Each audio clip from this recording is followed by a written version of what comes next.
네, 안녕하세요. 저는 12구 이태원 참사 희생자 이재현 군의 엄마 송혜진입니다.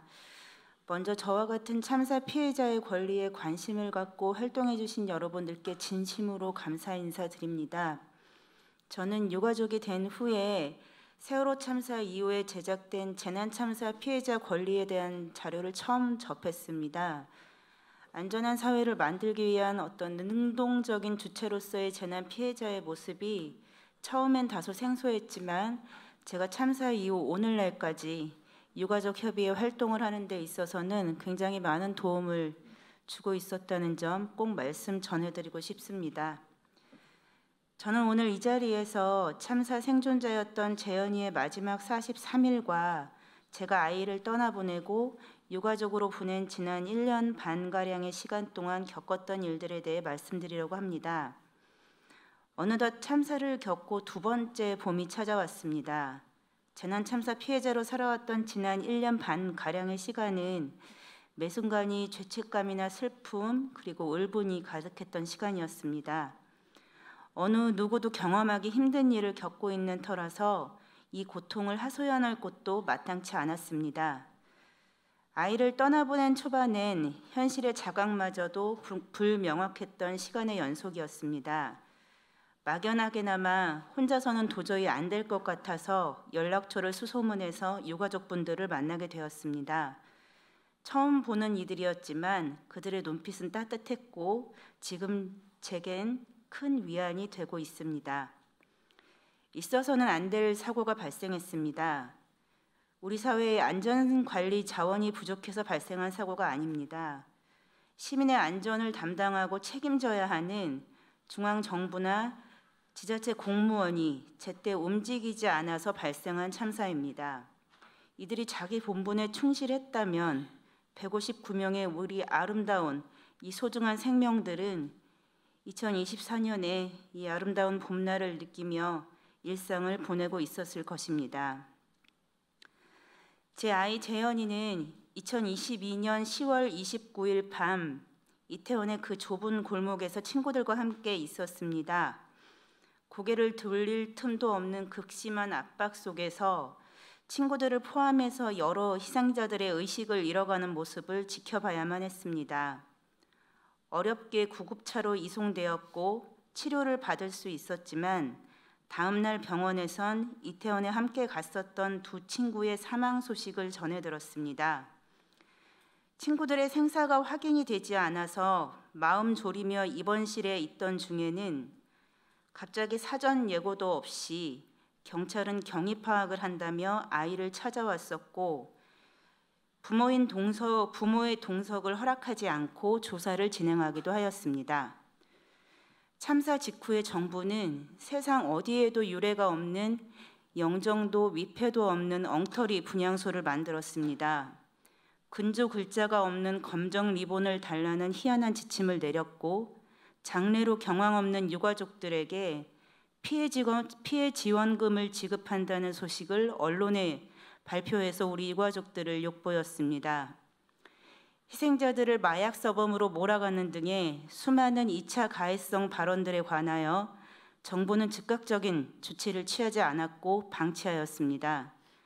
대통령의 뇌진탕 발언을 비롯해서 수많은 공직자들은 입에 담기도 어려운 막말을 퍼부었습니다.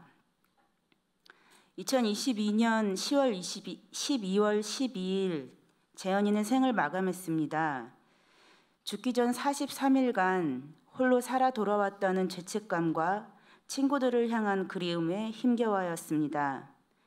인터넷상의 익명 공간에서는 희생자를 향해서 마약 투약을 했다니 무질서한 행동으로 사고를 자초했다느니 하는 온갖 거짓 사실이 난무했었고 그 광경을 지켜본 아이는 자신의 분노와 억울함을 제게 토로하기도 하였습니다. 사랑하는 두 친구의 억울함을 대신 표현하기 위해서 온라인상에 장문의 댓글을 달기도 하였습니다.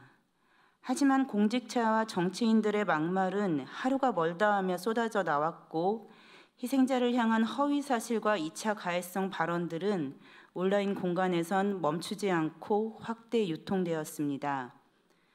그 사이에 재현이의 심리적 고립감은 커져만 갔습니다. 생애 처음으로 겪는 충격적인 사고임에도 어떻게든 살아내어 보려고 아이는 힘들지만 정상적인 등교를 시작했고 새롭게 운동을 시작하기도 하였습니다. 하지만 그 당시 사회적 분위기는 희생자나 생존자를 향한 혐오 표현이 난무했었고 생존자인 재현이의 치료 회복에는 찬물을 끼얹기에 충분했습니다. 참사 이후에 재현이는 다른 사람이 되어 있었습니다. 17년간 키워오면서 보아왔던 제 아이 재현이의 모습은 온데간데 사라졌습니다. 엄마 아빠는 널 위해 무엇이라도 할 수 있고 지금 이 고통을 우리 함께 잘 견뎌내 보자고 그리고 정말 사랑한다고 아이에게 수없이 말을 했지만 재현이의 눈빛은 어디인지 모를 다른 곳을 향하고 있었습니다. 재현이가 속마음을 터놓을 수 있을 만한 누군가가 절실히 필요하다고 생각했었고 여기저기 심리상담 치료센터를 찾아보았습니다. 여기저기서 산발적으로 심리치료를 지원한다는 연락은 왔었지만 그 내용들은 아이를 오히려 더 힘들게 하는 수준 미달의 심리상담들로 보였습니다. 치료 회복에 관한 어떠한 정보도 저에게 알려준 이는 없었습니다. 10대 고등학생 부상자였던 제 아이는 제대로 된 심리상담 한 번 받지 못했었고 이후에 형제를 잃은 재현이의 동생 심리상담 또한 제한이 많았습니다. 재현이와 저를 비롯한 재난참사 피해자들은 하루하루를 고립감과 무력감으로 가득 찬 일상을 보내고 있습니다. 이 믿기지 않은 상황에 대해서 누구 하나 설명해주는 이도 없습니다. 그때 그 순간 나의 행동을 탓하며 스스로를 자책하는 생각이 머릿속을 떠나질 않습니다. 그나마 같은 처지의 유가족들을 만나서 서로의 아픔을 공유하고 위로받는 시간은 지금 저에겐 너무 소중한 시간입니다. 시청 분향소는 사회로부터 단절된 우리 유가족이 다시 세상 밖으로 나아갈 수 있는 힘을 키울 수 있는 공간입니다.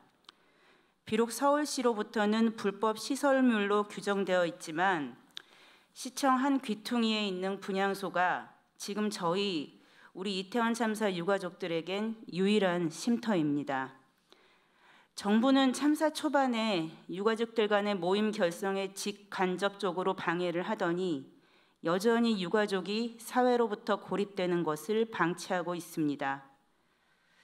이태원 참사는 국가의 안전관리 체계가 제대로 작동했다면 발생할 수 없었던 참사입니다.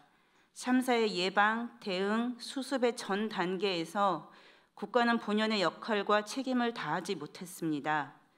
그렇기에 국가는 더더욱 피해자의 치료 회복에 적극적으로 조치를 취해야 했습니다. 유가족들은 참사로 가족을 잃었음에도 제대로 된 애도와 추모를 할 기회마저 박탈당했습니다. 국가는 재난 피해자들에 대한 권리 보장에 적극적으로 임해야 합니다. 그러한 노력이 보이지 않으면 피해자들을 향한 비난과 혐오를 일삼는 이들은 사라지지 않을 것입니다.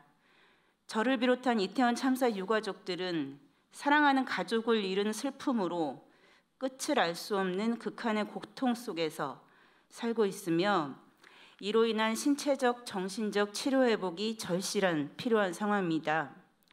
하지만 우리 유가족을 향한 비난과 혐오성 발언이 끊임없이 반복되는 이러한 사회적 분위기가 지속된다면 제대로 된 치료 회복은 불가능할 것입니다.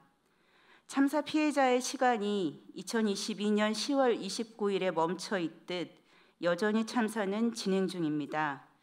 이 사회가 참사를 넘어 다음 세상을 기억할 수 있으려면 참사 당사자인 피해자의 목소리를 존중하고 그 목소리에 귀 기울여야 할 것입니다. 감사합니다.